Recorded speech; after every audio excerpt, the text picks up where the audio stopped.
Chers amis, bonjour. Il y a une lumière un peu étrange, comme d'habitude. Qu'est-ce que je voulais dire? J'ai entendu aux infos ce matin, enfin j'ai entendu hier aussi, mais j'ai pas eu le temps de réagir hier, que la France venait de se faire aligner, entre guillemets, par l'Europe au sujet du châtiment corporel, parce que nous sommes un des rares pays encore en Europe qui comment dire, qui ne condamne pas le châtiment corporel, la fessée, etc. Alors moi, je donne ma position puisqu'on ne me la demande pas. Euh, euh, je suis contre le châtiment corporel, euh, quelle qu'en soit la raison, quelle qu'en soit la cause, quelles qu'en soient les circonstances. Je considère, moi, que les parents qui trouvent que c'est acceptable de mettre une baffe à son gamin, ce sont tout simplement des parents qui sont dans le doute par rapport à leur autorité, et au moment où ils donnent une gifle, où ils donnent une fessée à un enfant, en fait, ce sont eux qui le rassurent. Parce qu'ils sont dans le doute, et donc ils pensent que, voilà, je vais te montrer qui c'est qui est le chef. Mais je vais te montrer qui est-ce qui commande. Ça peut parfaitement être fait autrement que par le châtiment corporel. Parce que le gros problème, c'est que considérer qu'une baffe de temps en temps, ça peut pas faire de mal, je trouve que c'est extrêmement grave, parce que premièrement, moi je considère que le corps d'un enfant, c'est sacré. Alors là, pour le coup, l'autre jour, je travaillais sur la notion de sacré. Le corps d'un enfant, c'est sacré.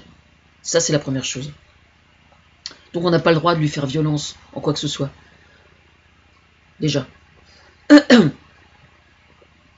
Et bien sûr, ça peut arriver à certains parents. Moi-même, ça m'est arrivé, bien évidemment. J'ai élevé 3 grandes filles. Ça m'est arrivé que ça m'échappe. Le peu de fois que ce soit arrivé, personnellement, j'étais, moi, morte de honte vis-à-vis de mon enfant. Voilà, je vous le dis franchement. Enfin, morte de honte, j'exagère un peu, mais je me disais, là, tu déconnes, quoi. Ça va pas. Ressaisis-toi parce que ça va pas, là. Vraiment, et ça c'est vrai, alors là je peux vous le dire. Ça m'est même arrivé une fois, c'était une insulte vis-à-vis d'une de mes filles, je me suis excusé.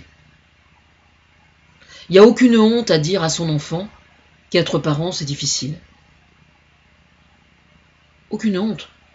Je veux dire, être parent c'est pas facile tous les jours. C'est d'autant. Alors c'est vrai que moi par exemple j'ai eu 3 filles. Je pense que statistiquement, quoi qu'on en dise, de façon générale, c'est quand même un peu plus facile d'élever des filles que d'élever des garçons. Je rigole parce que je sais qu'il y a des gens qui vont se dire ah ouais, mais quand même, statistiquement, moi je le vois autour de moi. C'est vraiment quand vous expliquez quelque chose à une petite fille qu'il faut pas faire ci, qu'il faut pas faire ça, pourquoi, etc. En général, elle est un peu plus attentive que ne le sont les garçons. Et puis les garçons sont quand même assez casse-cou, quoi. Oui, il existe des filles casse-cou, c'est vrai, mais quand même, c'est la vérité. Je suis pas en train comment dire. Je suis pas en train de m'enfermer dans des stéréotypes, je ne fais que constater, c'est tout. C'est comme ça, quoi. Ceci dit, quand j'aurai l'occasion de materner des petits garçons, va bien falloir que je m'adapte. euh, euh, mais moi, c'est arrivé quand j'étais adolescente. J'ai eu une adolescence extrêmement difficile, où ma sœur aînée était véritablement mon souffre-douleur, j'ai pas peur de le dire. Et donc un jour, ma mère m'a filé une baffe. Ça n'était jamais arrivé depuis que j'étais toute petite qu'elle m'ait giflé. Et du coup, eh bien oui, cette baffe a été effectivement très positive. Parce qu'elle m'a permis à moi de réaliser la gravité de la situation. C'est-à-dire que c'était sa façon à elle de dire maintenant tu arrêtes, quoi. C'est plus possible, tu arrêtes. Sauf que la véritable raison pour laquelle ma crise d'adolescence était aussi difficile, c'était des raisons purement psychologiques qui n'avaient absolument rien à voir avec l'autorité. Et que le problème n'a absolument pas été résolu de cette façon-là. J'ai mis l'énormité des problèmes dans un coin de ma tête, effectivement, et puis ça a ressorti à 40 ans, quoi, avec la crise du milieu de la vie, comme quoi c'était pas une solution.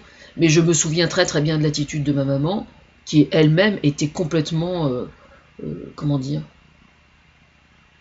perdue devant le fait qu'elle ne savait plus du tout comment me gérer moi. Voilà. Alors à la question est-ce qu'elle a bien fait ou pas, euh, Non, je pense qu'elle n'a pas bien fait. Non, je pense qu'elle n'a pas bien fait, mais je lui en veux absolument pas, parce que je sais que c'était dans ça n'a jamais été dans ses théories de gifler ou quoi que ce soit. Non, certainement pas. Moi, mes parents, nos parents nous ont élevés selon le fait que élever des enfants, c'est en communiquant. Mais non, non, jamais, jamais. Quant à mon père, il m'a donné une seule gifle dans ma vie, quand j'étais enfant, et pour une raison parfaitement bidon. Il me rendait responsable d'un truc qui était profondément injuste. Donc ça n'a fait que l'éloigner encore plus de moi. En fait, comme si on n'était pas déjà assez loin l'un de l'autre. Voilà, comme quoi... Mais j'entendais sur France Inter ce matin une maman qui disait bon, vous tenez un enfant par la main, vous avez les bras chargés, vous avez deux de vos enfants qui se bagarrent, et puis le troisième qui veut traverser la route, vous lui collez une baffe, et puis ça, c'est complètement con hein, comme raisonnement. Alors moi, ça m'est arrivé justement, mon neveu qui était là hier, justement ça tombe bien, quand il était enfant et qu'il était en vacances chez ma maman de temps en temps. Il avait pris l'habitude de traverser la petite rue qui était là pour aller de l'autre côté, sans regarder quoi que ce soit. Et il était assez infernal, faut dire quoi. Je l'ai saisi par le bras, je lui ai pas écrasé le bras, hein, mais je lui ai parlé très sérieusement entre quatre yeux, de façon extrêmement autoritaire, et je pense qu'il s'en souvient. Jamais, jamais, jamais, jamais, il ne faut lever la main sur un enfant, c'est ridicule. Pour moi, c'est une preuve de faiblesse, hein. Ça c'est clair. C'est une preuve de faiblesse de la part des parents. Être parent, c'est avant tout je crois sincèrement que le principal outil pour être un parent le moins mauvais possible, le moins mauvais possible, c'est uniquement, enfin, c'est deux choses. C'est d'une part l'exemple, deuxièmement la communication. Voilà. Et quand on donne un ordre à un enfant, ou quand on souhaite obtenir quelque chose à un enfant, il faut toujours expliquer, expliquer, expliquer. Il n'existe pas une recommandation, un ordre ou une interdiction qui ne puisse être expliquée véritablement à un enfant. Ça n'existe pas.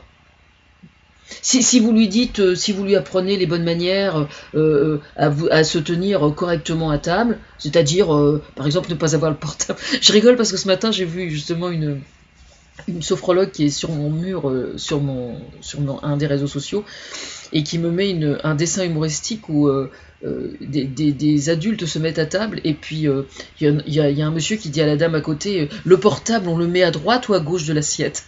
J'ai trouvé ça vraiment super. Vous voyez, ça c'est une forme d'irrespect, d'avoir le portable toujours à emmerder et à polluer la relation entre les humains bien réels et bien vivants autour de vous.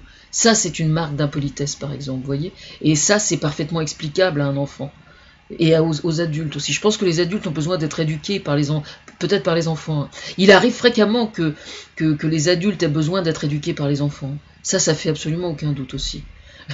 Et comme quoi, j'ai l'esprit très ouvert. Moi, je trouve que quand on a des enfants, se faire remonter les bretelles par ses propres enfants, c'est le plus beau cadeau que des enfants puissent vous faire. Mais pour arriver à raisonner comme ça, je pense qu'il faut déjà avoir fait un certain chemin. Et j'en suis fière de l'avoir fait. Voilà.